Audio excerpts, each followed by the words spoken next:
साथियों सलाम नमस्ते सत श्री अकाल और जय भीम जोहार। साथियों कई बार ऐसा होता है ना कि आप कोई जाल बुन रहे होते हैं किसी और के लिए और खुद उसी जाल में उलझ कर रह जाते हैं। इसको इस ढंग से भी आप समझ सकते हैं कि गड्ढा खोद रहे थे किसी और के लिए और खुद गड्ढे में जा गिरे। ऐसा ही कुछ आजकल भारतीय जनता पार्टी के साथ झारखंड में हो रहा है। अब भारतीय जनता पार्टी के जो सितारे लीडर कहे जाते हैं उनके साथ ऐसा हो रहा है, और खासकर ऐसे लीडर के साथ जो कि टाइगर कहे जाते हों, शेर कहे जाते हों, लेकिन उनकी सारी दहाड़ जो है पता नहीं किस गुफा में कैद होकर रह गई। अब कोई सुनने नहीं जा रहा है उनकी, और दूसरी तरफ उनका दल जो है उल्टा चोर कोतवाल को डांटे वाली परिस्थिति में उतर आया। साथियों मैंने कल भी यह सवाल उठाया था कि क्या हम शहीदों के नाम पर सियासत करेंगे, राजनीति करेंगे? ऐसे शहीद जो कि आदर्श है, हमारे प्रेरणा स्रोत है हमारे, जो ना हो तो हमारा इतिहास क्या है, फिर हमारी परंपरा क्या है? हम अपनी संस्कृति का संरक्षण कैसे कर पाएंगे? कैसे हम बता पाएंगे कि झारखंड क्यों झारखंड है और उसकी अस्मिता क्या है? उसका वजूद इसलिए है कि वीरों ने कुर्बानियां दी हैं, बलिदान दिया है, और उनके नाम पर ही आज सियासत हो, राजनीति हो, और इतने निचले स्तर की राजनीति कि मत पूछिए। कि जो वंचित समाज है, दमित समाज है, आदिवासी, उनको ही आपस में लड़ा दिया जाए, भिड़ा दिया जाए और उनको हथियार थमा दिया जाए। क्या आप एक दूसरे पर मरने मारने पर उतारू हो जाएं? ऐसा ही कुछ भोगनाडीह में हुआ दोस्तों। वीर शहीद सिद्धू कान्हू, चांद भैरव, फूलो झानो की धरती में। और कब हुआ? हूल दिवस के दिन हुआ। तभी राजनीतिक पंडित कह रहे हैं क्या हूल ने भारतीय जनता पार्टी की चूल हिला दी है और कहीं और शूल चुभ रहे हैं? शूल क्या चुभ रहे हैं? क्या आरोप सीधे सीधे भारतीय जनता पार्टी पर? यह सिर्फ विपक्ष की बात नहीं है। पुलिस ने जो 2 युवा को गिरफ्तार किया, उसने जो राज उगले और पुलिस के हवाले से जो जानकारी मीडिया में पहुंचती है, उसने तो चूल्हे हिला दिए। अब जब खुद जाल में फंस गए तब करें तो क्या करें? मुख्यमंत्री का पुतला दहन कर रही है भारतीय जनता पार्टी। अब नेता कह रहे हैं कि भाई ये फंसाया गया। भाई पुलिस कह रही है कि उसमें से एक बंदा जो है सुधीर कुमार, वह जो है सोशल मीडिया हैंडल चलाता था। किनका? चंपई सोरेन का, जो टाइगर कोल्हान है। टाइगर कोल्हान कह रहे हैं साजिश है, फंसाया गया है। बाबूलाल मरांडी भी कह रहे हैं साजिश है गिरफ्तारी की। तो किसकी गिरफ्तारी की साजिश है? किसकी गिरफ्तारी के लिए तलवार लटक रही है? किसके सर पर आखिर? तो यह सवाल उठना लाजमी है कि क्या चंपई सोरेन गिरफ्तार होंगे क्या?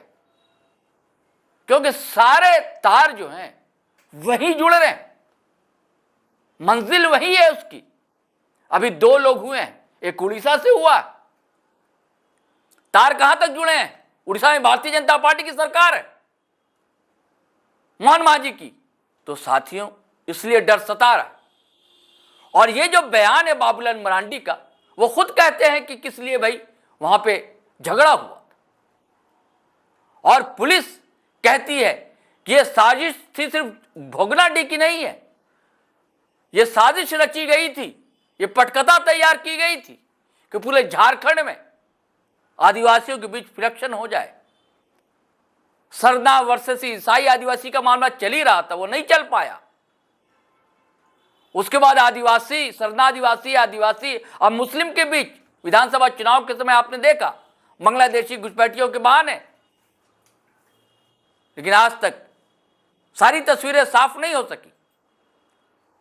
चुनाव में चारों खाने चित हो गई भारतीय जनता पार्टी, और टाइगर कोल्हान जो है चंपई सोरेन कोई कमाल नहीं कर सके, तब उनको साहब कोई और टास्क मिला। टास्क क्या यही था जो भोगनाडीह में हुआ? हेमलाल मुर्मू का बयान देख लीजिए, विनोद पांडे का बयान सुन लीजिए, गोड्डा पुलिस का बयान देखिए ना आप। गोड्डा पुलिस कह रही है कि पूरे झारखंड को क्या आग में झोंकने की साजिश रची जा रही थी, और उधर भारतीय जनता पार्टी कह रही है नहीं, ये सारी रणनीति जो है सरकार की थी, इसलिए हेमंत सोरेन का पुतला दहन किया गया।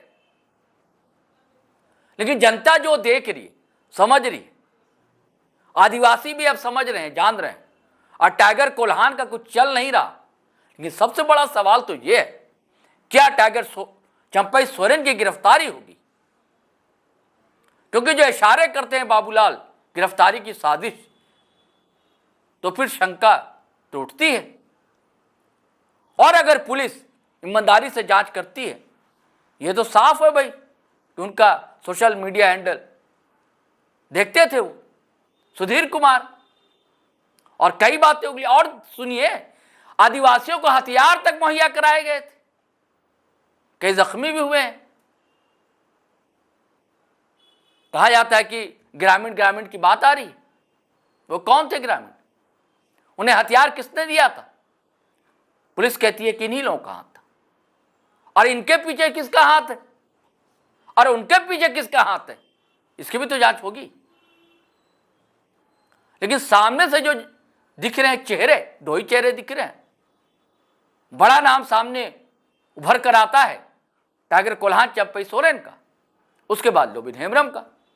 खबर तो यह भी है कि रघुवर दास भी एक दिन पहले वहां गए थे, और उसके बाद जो मंडल मुर्मू है, वही मंडल मुर्मू जो कभी विधानसभा चुनाव के समय प्रस्तावक बने थे हेमंत सोरेन के, अब बाद में फिर भाजपा में चले गए, उनके पास फिर स्कॉर्पियो आ जाती है।